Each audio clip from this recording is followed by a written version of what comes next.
Oyotinji village. I wish they would leave this Aodowa Progressive Union coming in. It's a big ceremony. It's a big ceremony. This is Africa. This is Oyotinji village, a replica of the village in Yoruba land. We're here to celebrate with the king, the Oba of Oyotinji village.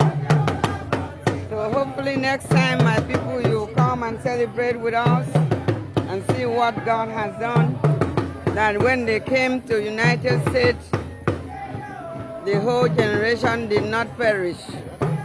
The whole generation survived.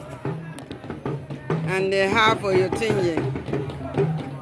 So forget about what you hear. This is a land, this is a village that you need to see. You really need to come and see it. Thank you, ladies. All of them here speak Yoruba fluently. It's not just making it up, they speak Yoruba fluently. Thank you.